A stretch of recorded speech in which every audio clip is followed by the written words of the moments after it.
They said he was selling off his country's gold, that he was desperate, reckless, trading gold bars for borrowed time.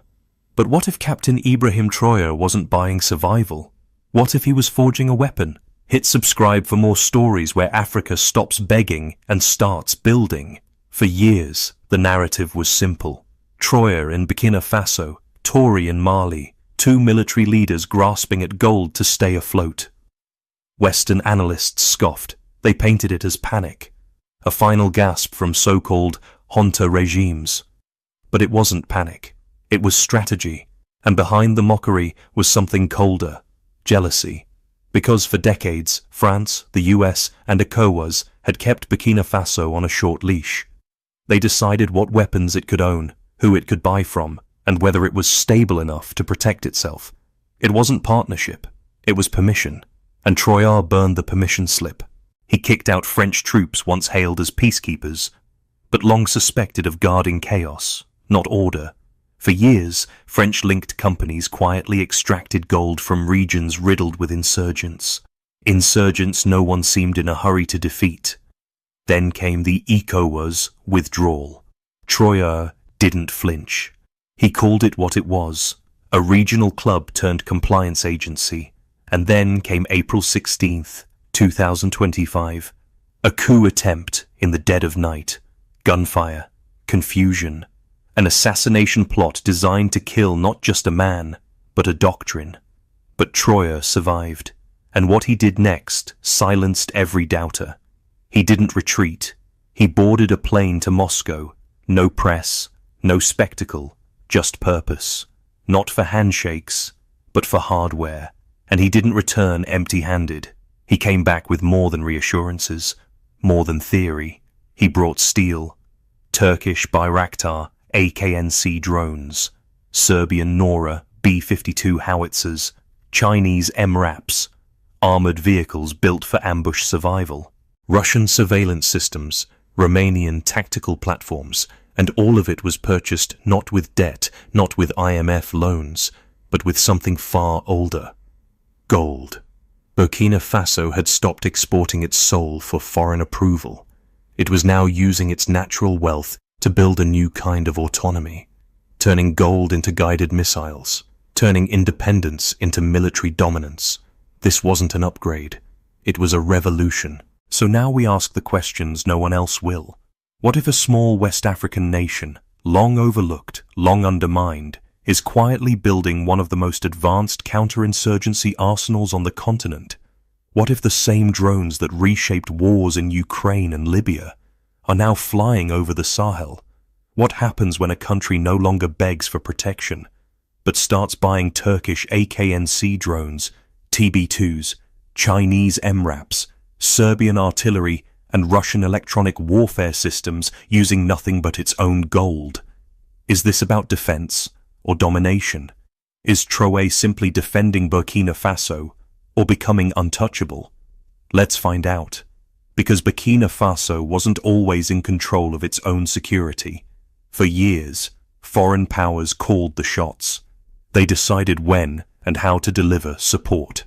Meanwhile, armed groups exploited Burkina Faso's limited firepower, launching attack after attack with little resistance. It was a vicious cycle. The country was always on the defensive, always dependent, never truly sovereign. Until Traoré. He didn't waste time with summit speeches or polite appeals. He focused on one thing, making sure Burkina Faso could stand on its own. He knew that real security doesn't begin with allies. It begins with self-reliance. So instead of waiting, he turned to those who were willing.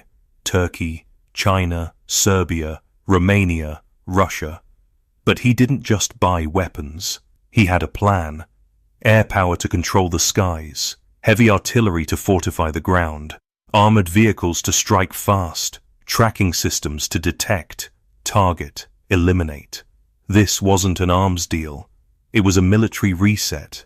And today, Burkina Faso isn't just holding on. It's fighting back. That's why Burkina Faso's most formidable weapon today isn't a massive army. It isn't endless columns of tanks. It's something quieter, smarter, more precise, and far more lethal. It's an invisible hunter, one that never sleeps, never hesitates, and never misses. While others parade soldiers and missiles, Burkina Faso deploys silence. High above the battlefield, something watches, unseen, unblinking. The Berikah, also known as Nancy Wine, isn't just a drone. It's a guardian, one that doesn't gather intelligence to file reports. It gathers targets and eliminates them with surgical precision. Armed with smart bombs and heat-seeking guided missiles, the Berikah doesn't need pilots. It doesn't need runways. It doesn't need to wait. It's combat ready. Anytime, anywhere. For years, insurgent groups believed they had the ultimate advantage: terrain. They knew the dry forests and rocky hills better than any foreign advisor. They vanished into shadows before government troops could mobilize. Burkina Faso's forces were always too slow, too exposed, too blind. But then the Berikah arrived, and the rules changed. It's quiet, it's relentless, and it's not alone. While the Berikah watches from above, another predator roams just beneath the clouds. Faster, sharper, hungrier. The Bayraktar TB2. If the Berikah is the silent observer, the TB2 is the executioner. Smaller, more agile, and battle-proven across the world, the TB2 has already changed the shape of warfare, from Ukraine to Libya. Now it's Burkina Faso's turn. The TB2 stalks its targets without sound. It locks on, waits for the perfect moment, and strikes. By the time the enemy hears the drone, if they hear it at all, it's already too late. No warning, no escape, just fire and metal. Together, these two drones have redefined the battlefield. Burkina Faso no longer reacts. It anticipates. For the first time in its modern history, it owns the sky. But owning the sky is just the beginning, because Traoré understands air supremacy only matters if you can protect what lies below, and that means bringing serious firepower to the ground. When insurgents dare to get close, they don't face warning shots, they don't face delays. They run headfirst into a storm of destruction, fired from one of the most feared battlefield weapons in history, the 12.7mm heavy machine gun. This is not your average rifle. It's a war legend. Used in every major theater of combat since World War II, from the jungles of Vietnam to the deserts of the Middle East, this weapon has shredded enemy lines, held back ambushes, and turned battles.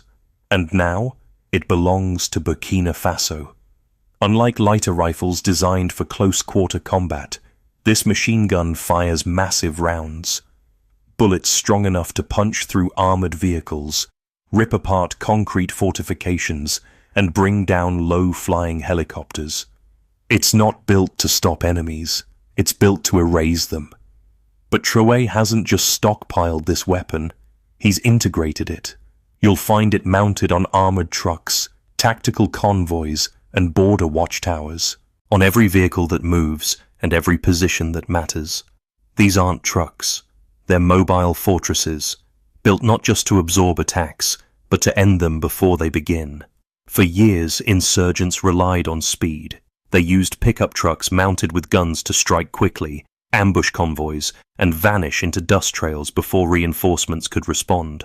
But that tactic no longer works, because now Burkina Faso has a weapon that kills speed. One well-placed burst from a 12.7mm can turn a fast-moving technique into a flaming wreck. While drones dominate the skies, what happens when enemies get close? When they slip through the radar and charge straight at your position? They don't meet resistance. They run into something worse, a wall of steel and fire. Because Burkina Faso isn't just watching the skies, it's fortifying the ground. And the key isn't volume, it's reach. A weapon that can strike first, before the enemy knows they're being watched, before they even fire a shot. Its accuracy at long range ensures that threats are neutralized before they ever become contact. But raw firepower is only half the story. The real strength lies in versatility. These weapons aren't limited to bases or checkpoints. They're mobile, adaptable, ready to deploy anywhere. In remote outposts, troops use them to suppress ambushes. Convoys use them to clear roads and maintain momentum. Even forward bases mount them on high ground, turning hills into defensive citadels. And aircraft? They're not safe either. In past wars, this system proved it could take down helicopters, low-flying planes, and anything foolish enough to skim above the tree line. It's a force multiplier, especially in areas where missile systems aren't yet available. But this isn't just about buying more guns. It's about rewriting the battlefield playbook. Insurgents once thrived on agility, light trucks, fast ambushes, hit-and-run chaos. They relied on a simple tactic: speed. They would storm out of nowhere, hit a convoy, and disappear into dust before backup could arrive. But that trick doesn't work anymore, because Burkina Faso now fields weapons that kill speed, not slow them. End them. One well-placed burst turns an ambush truck into a smoking wreck. The margin for error is gone. The cost of attack? Too high. Believe in the rise of a stronger Africa. Like, share, and drop a new Africa in the comments. And that's only the beginning, because where destruction meets danger, protection must follow. That's why Traoré's forces deployed one of their toughest armored vehicles yet, the WMA-301. Battle tanks are powerful, but not for every theater, especially not in Africa's unpredictable terrain. That's where the WMA-301 thrives. This is no Cold War relic. It's a predator built for speed, shock, and survival. Its greatest advantage? A 105mm cannon strapped to the front. Not decorative, decisive. It can take out enemy strongholds, shatter fortified positions, and cut open escape routes for mobile troops. Burkina Faso places them exactly where they're needed most. Frontline zones where insurgents once claimed dominance. But not every battle plays out in wide, open spaces. Some unfold in city streets, tight corners, concrete traps. Urban warfare demands something else entirely. Small, nimble, relentless. Enter the VP-11. Built for close quarters, this vehicle doesn't flinch. It takes direct hits, survives explosions, and keeps rolling. Whether dodging sniper fire or smashing through barricades, the VP-11 enables soldiers to move through contested zones without sacrificing mobility or protection. When enemies hide behind windows or set traps around corners, the VP-11 becomes a battering ram, pushing forward while others hesitate. It's not just for transport, it's for taking back the street. But sometimes, winning doesn't come from being tough. It comes from making sure the enemy never gets close at all. That's why Burkina Faso brought in the APR-40 multiple rocket launcher. It isn't a single-shot solution. It's a storm. In under 20 seconds, the APR-40 unleashes 40 rockets. Not one, 40.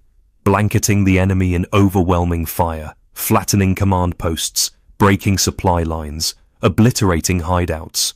Designed to strike from dozens of kilometers away, it eliminates the very idea of safety. There's no regrouping when the sky itself comes down. No safe house, no retreat. Because this isn't just artillery. It's psychological warfare. The kind that tells the enemy, we knew you were coming, and we fired first. When insurgents hear the roar of incoming rockets, they don't dig in. They don't hold formation. They run. Because by the time a single APR-40 launcher sends out its 40 rockets, in under 20 seconds, enemy strongholds aren't just under threat. They're gone. Burkina Faso now has the power to crush enemy camps before they even become targets. But even with the ground secured, there was still one threat that loomed far above it all. The sky. For years, Burkina Faso had no way to stop what flew above. If a drone entered its airspace, if a helicopter scouted its terrain, or if a fighter jet screamed across its borders, there was nothing to be done. The battlefield didn't belong to the country, it belonged to whoever could fly over it, until now. Everything changed with the arrival of the 9K-32 Strela II, a lightweight, heat-seeking portable missile launcher designed to do one thing: bring down the threat. It doesn't need a command center. It doesn't need radar towers. It only needs a soldier, calm hands, clear eyes, and a target. Once an enemy aircraft is spotted, the launcher locks on, and just seconds later, it becomes a trail of smoke and falling metal. With this system, Burkina Faso shattered a long-standing weakness that plagued militaries across the continent: air vulnerability. Now, no drone, no helicopter, no foreign jet can enter Burkinabe airspace without risking instant destruction. It's no longer a sky for surveillance, it's a sky under watch. But even as this new air defense changes the rules, Traoré understood something deeper. Power without intelligence is just noise. That's why his military needed one final piece, not just force, but force with vision. Enter the handheld Gamcha, a shoulder-fired missile system designed not in bulk, but in brilliance. No hangar, no runway, just a well-trained soldier with the ability to hunt what once hunted him. It's fast, precise, terrifying. Originally used in conflicts across Vietnam, the Middle East, and Africa, this missile system has proven itself in every war zone where dominance was contested from above. Now, it belongs to Burkina Faso. Helicopters, low-flying drones, reconnaissance planes, all of them now face a soldier on the ground with a lock-and-fire solution. Once it sees you, there's no escape. The skies above Burkina Faso are no longer open territory. They're defended airspace. Every altitude is accountable. But Traoré's strategy doesn't stop at elevation, because while the air must be owned, the ground must move. And in modern warfare, the winning force isn't the one with the most tanks. It's the one that moves fastest, strikes first, and never stalls. That's why Burkina Faso has deployed what it calls the fast attack machine, not a relic of Cold War doctrine, not a lumbering beast that needs fuel, a field crew, and flat terrain. This is a 4x4 tactical powerhouse. It doesn't roll, it hunts. Engineered for high-speed strikes across rugged terrain, from Sahel sands to forest borders, this machine chases the enemy where traditional armored divisions would stall.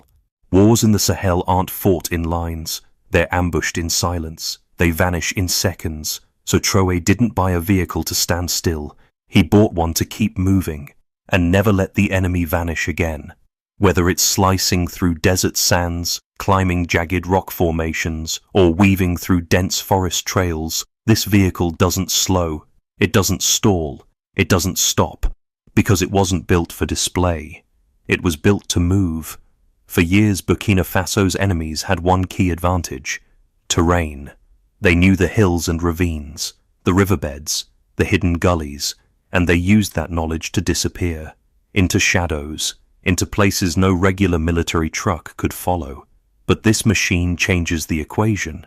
Fitted with high-performance off-road tires, a raised chassis, and reinforced suspension, it charges through mud, sand, and uneven ground without losing speed. No more getting stuck. No more waiting for dry weather or solid ground. No more losing momentum. The battlefield now belongs to the side that moves the fastest. And today, Burkina Faso leads that race. But speed alone doesn't win. You have to survive the strike, because insurgents don't fight fair. They don't meet you in open fields. They bury explosives under roads. They plant IEDs. They lie in wait. Their goal? Destroy the convoy before it knows it's under attack. But this is where Traoré's combat vehicles stand apart.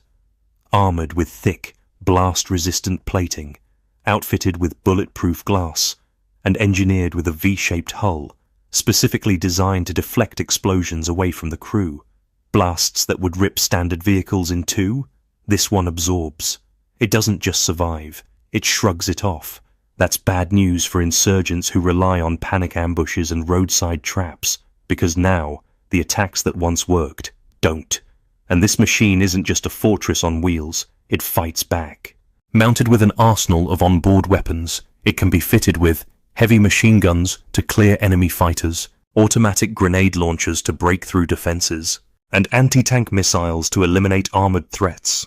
It's not just transporting troops, it's hunting threats along the way. Where is it deployed? Everywhere. on border patrol missions to intercept smugglers and infiltrators, in urban war zones to escort infantry through city combat, during rapid strike operations to cut off enemies before they flee. This isn't an army relying on old tactics or heavy tanks. This is a new playbook, faster, smarter, deadlier, and enemies who once thought they were safe in remote hideouts now face a brutal truth. Burkina Faso can reach them, anytime, anywhere. No more safe zones, no more ambushes without consequence, no more slow responses. Now, when Burkina Faso's forces move, they move with purpose. Drones sweep the battlefield from above. Artillery softens enemy camps from miles away. Armored assault vehicles deliver elite units to the front before the enemy even knows what's coming. This is no longer a country on the defensive. This is a nation that dictates the fight. A powerful military isn't just about firepower. It's not the size of your tanks or how many drones fill the sky. It's about who commands them, who holds the line, and who's willing to fight, not because they're told to, but because the land is theirs. Under Captain Ibrahim Traoré, Burkina Faso hasn't just stocked up on weapons. It has built something far more dangerous. A new kind of soldier. Gone are the days when foreign officers dictated every move. Gone are the days when insurgents could outmaneuver a fractured army. Today's Burkinabe forces are trained, equipped, and led by men and women who know this land better than anyone else, and they've learned from the best.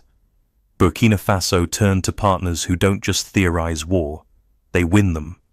From the mountain ranges of Anatolia to the urban battlefields of Asia, Burkinabe special forces trained with elite units from Turkey and China, absorbing battlefield-tested tactics and counterinsurgency strategy.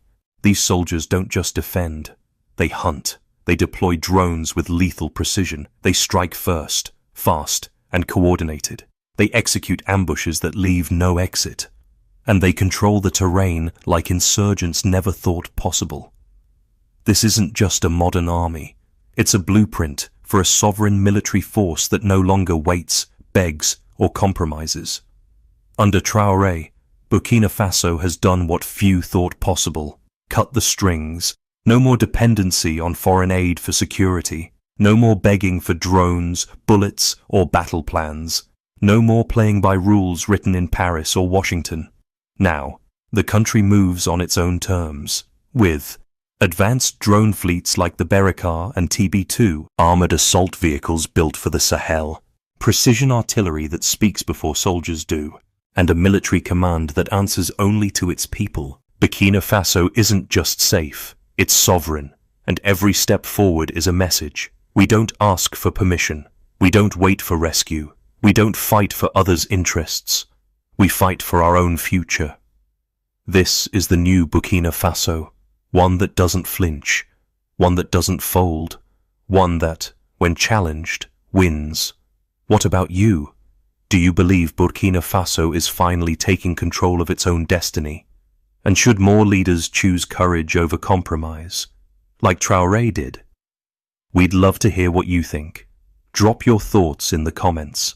If this story spoke to you, tap like, send it to someone who still believes in Africa's strength, and don't forget to subscribe for more stories where silence turns into power. We hope to see you in the next chapter.